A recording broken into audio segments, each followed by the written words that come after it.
We've spent a little bit of time thinking about the role of the other in a perverse enactment. What we want to do now is both build on that, make a reference to a couple of descriptions that Jacques-Alain Millet gives us, but then we will also turn to the role of the I and the Scopic drive, which is crucial. And in so doing, we'll make reference to Stephanie Swales' book on perversion. So let's start then briefly, once again, by reiterating something about the role and indispensable role of the big other in a perverse enactment. And we can do that in a way which will help create a distinction between the perverse subject and the obsessional neurotic subject. So in Jacques-Alain Millet's chapter on perversion, he notes in reading seminars 1 and 2, he says, the pervert needs the other to exist. The perverse subject needs the other much more than an obsessive neurotic. For example, the obsessional needs nobody, and it's very difficult for them to open up. The obsessional spends a lot of time talking to him or herself and is characterized by intrasubjectivity, not intersubjectivity. However, by contrast, the other is absolutely necessary in perversion. Think of the exhibitionist. For the exhibitionist, the public or the audience is essential. To exhibit one's genitals to the mirror is of no interest, except perhaps to the obsessive. The exhibitionist needs the other. It is of interest to him to show his genitals to women to try and produce shame in the other, shame for not being the same. So let's just note that there is not only a necessity of someone else to do this enactment before, but that this enactment is going to produce a reaction of shame and is also going to reinstantiate a kind of otherness. Almost as if, and this is how Jacques-Alain Millet puts it, the exhibitionist tries to make, the male exhibitionist tries to make the woman, capital W, exist, tries to create a difference of sexuation by doing this. And I think this is kind of useful because we often use this formula, the perverse subject is the object cause of the other's enjoyment. And of course we see it varying. Lacan uses it sometimes to say the perverse subject is the object cause of the other's anxiety. And it seems to me that if you want to do a more refined diagnostic thing of thinking what kind of perverse act this is it an instance of exhibitionism, so on and so forth? I mean, sometimes the context gives us a lot of that. But we could also ask what particular modality of anxiety or what particular negativity or intensity of negative effect is being aimed for in this. So back to that idea, not only do we have the necessity of another, but in the case of the exhibitionistic act, the aim here seems to be to produce shame in the other in the very moment of marking sexual difference or making sexual difference count in a way that presumably it hasn't counted in quite the same way. Having made that note about exhibitionism, Jacques-Alain Millet also talks about voyeurism, and he says voyeurism involves trying to see a woman as devoted to the jouissance of her own body and making her realize that even when alone, she's being watched by another. So once again, there is a kind of attempt to engender a mode of jouissance and anxiety in the other. Here it is, trying to see a woman as devoted to the jouissance of her own body and making her realize that even when alone, she's being watched by another. I don't often find it remarked upon in the literature, but there's also the temporality of this perverse act, which I've tried to stress in a couple of our previous mini-lectures, that it's not just a temporary instantiation of anxiety. You could say that sometimes the most profound perverse acts are ones which instantiate anxiety for a great deal of time. In other words, to be subject to some kind of stalker or some kind of person who's watching one, some voyeuristic activity, means that for many months or years on, one is constantly wondering, am I being watched or could I be being watched now? Which of course is a negativity of affect, anxiety, which is difficult to domesticate. But let's just round that point up, the Jacques-Alain Millet point, by saying in perversion, back to this text, page 318, you need to make the other exist to be the instrument of its jouissance. You need to make the other exist to be the instrument of its jouissance. So just noting there, that phrase is interesting. You need to make the other exist. So it's not simply the case that one is incurring negativity of affect, intensity, jouissance, all the rest of it, in another, it's almost that you are also creating or making that other come to be in a certain way. And of course, we could say that that other is sometimes within the remit of law itself. So let's note that. Now, having once again reiterated the dimension of the other, and interestingly try to create some distinction between voyeurism and exhibitionism, let's go back to the notion of the I and visuality and the Scopic drive. And you'll remember in the very first of these mini lectures, we noted that for Freud, certainly in certain forms of voyeurism and exhibitionism, the I is the essentially erotogenic zone. But Clavreul also builds on this point, and he says in an interesting quote, the true partner of the perverse subject will always be the I, which lets itself be seduced and fascinated. There's a sense then in which there is a performance of the perverse enactment such that it affects someone else and does so within the visual domain. For the perverse subject, Clavreul continues, the I assumes the place that neurotic subjects reserve for the phallus and for the loved object. So, again, it's like a variation on Freud's notion that the I can be an erotogenic zone. Here we have the I assuming the place that the neurotic subject reserves for the phallus and for the loved object. Very striking quote, I think.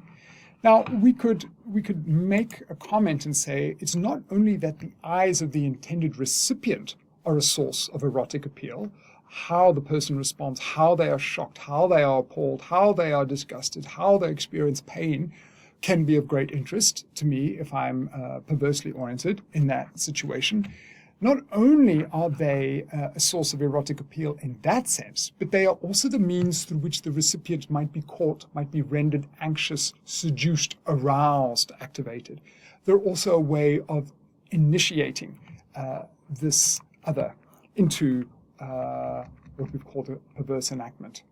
So again, a sense of why it's difficult to localize a perverse enactment exclusively in the person of a single agent, because one does an enactment which will be open to the visual field as such. Now, clearly the Scopic drive is central, and both seeing and being seen are involved, and this fits obviously with Freud's diagrammatic picture as such that he presents us with in Drives and Their Vicissitudes. And what he's interested in there is how the apparently opposed impulses of scopophilia and exhibitionism, that is, the libidinal aims of looking sexually and displaying oneself sexually, are in fact united aspects of the Scopic drive. Freud goes on to remark that both oneself looking at an extraneous object is an example of active scopophilia, and an object which is oneself or part of oneself being looked at by an extraneous person, exhibitionism, are part of the Scopic drive.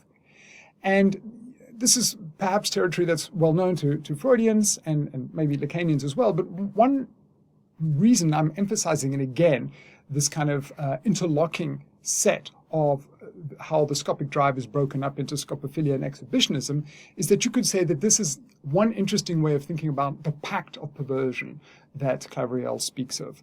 In other words, it's one way of thinking how the perverse couple comes to be, in a sense, connected, bonded.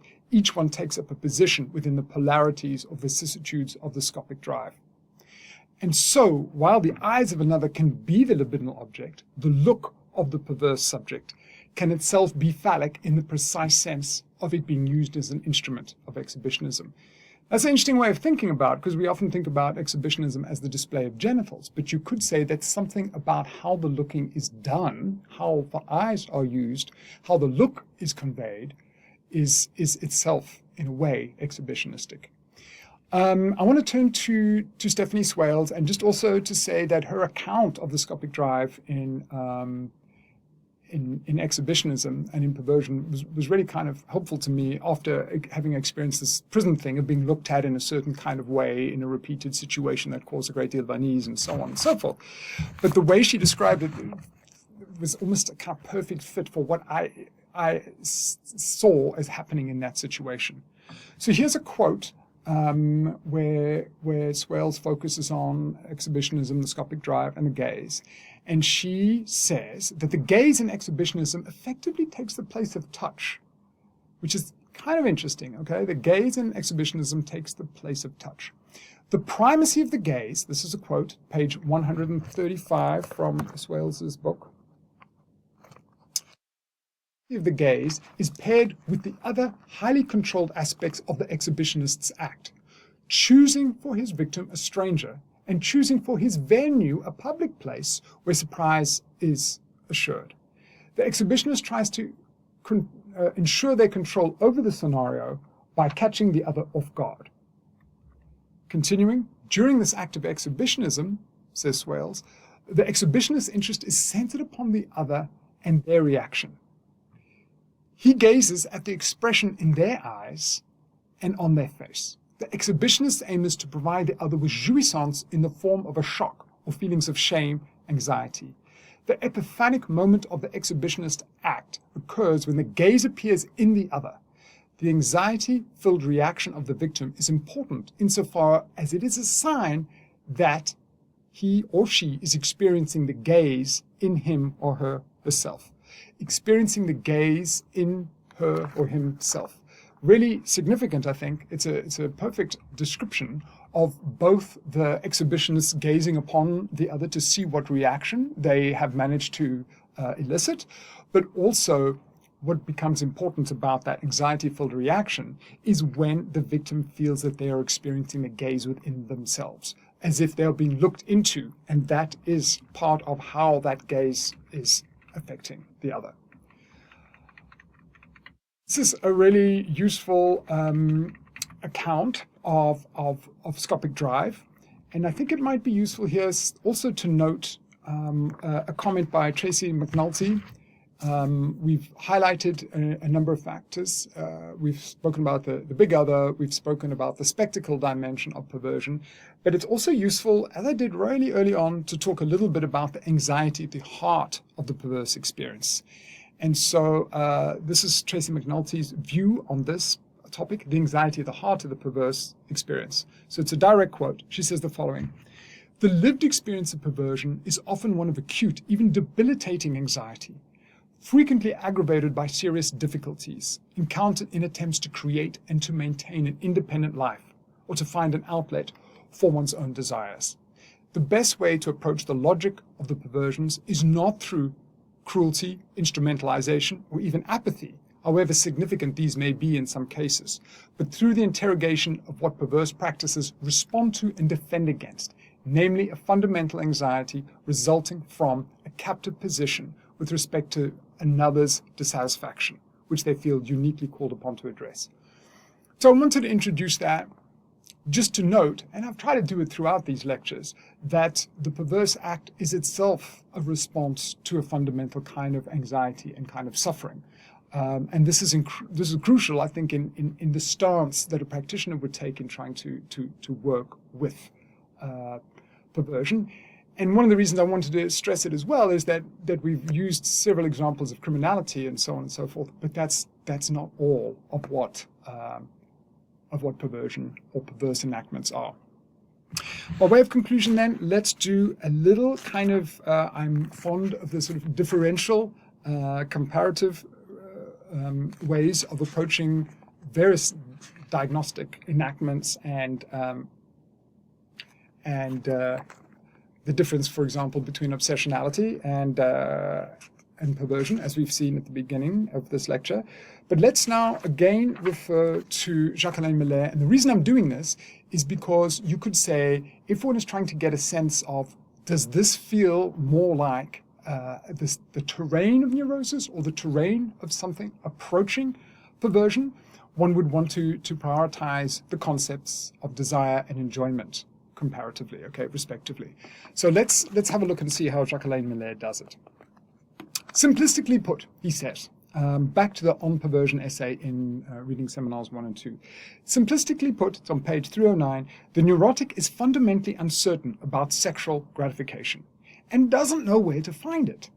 What he does know is that there is a deficit somewhere concerning sexual gratification. Thus, the neurotic initiates a labyrinthine search for the lost object, and that is what we call desire. Okay, so we could say then that in neurosis we're dealing with the paradigm of desire and repression. The perverse subject, back to Jacques-Alain Miller, has found this object. That is the problem. The perverse subject is certain about their ways of obtaining sexual gratification. So that's not why they come to analysis. He goes on to reiterate this idea we often hear that perverse subjects seldom undergo an analysis. And I'll just interject and say that doesn't mean they never do. They don't come to seek out a lost object. Thus, it is just plain common sense to believe that in some way they have found it and can expect nothing from analysis.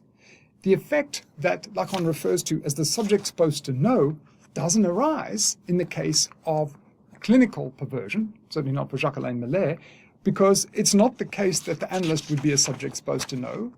They don't know. The perverse subject themselves has a solution to sexuality. They don't have a lost object. They've got something that seems to work.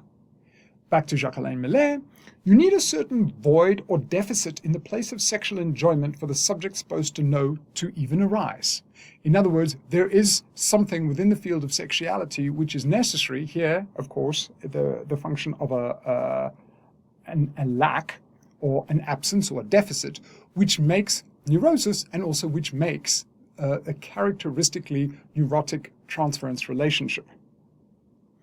By contrast, says Miller, the perverse subject has an answer which stems from the real of their subjective constitution. They have an immutable, constant share that is always ready to use, that is, at hand, and at-hand enjoyment. Enjoyment is there. Enjoyment is accessible. One knows exactly how to get it. So if that enjoyment, the question, the lack, the deficit of enjoyment is what engenders the subject supposed to know nature of transference of neurosis, that's not going to happen. That's not going to work in the case of perversion.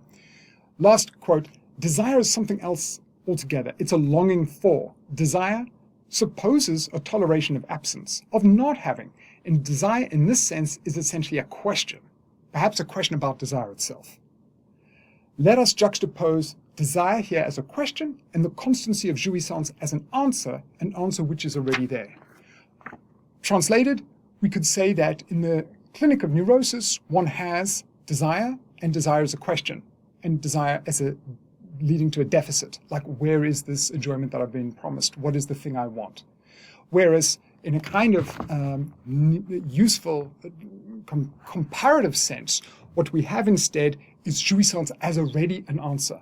Maybe there's a too muchness to this answer, but it's, in other words, we're looking not so much for desire and a question, but we're looking for jouissance and its excesses and its anxiety-provoking dimensions as already having an answer rather than a puzzling question.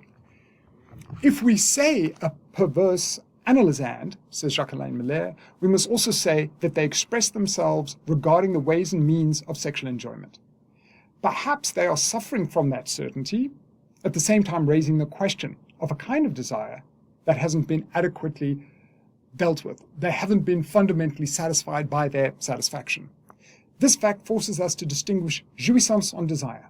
On the one hand, we have jouissance characterized by inertia, and on the other hand, desire as a question, metonymic desire.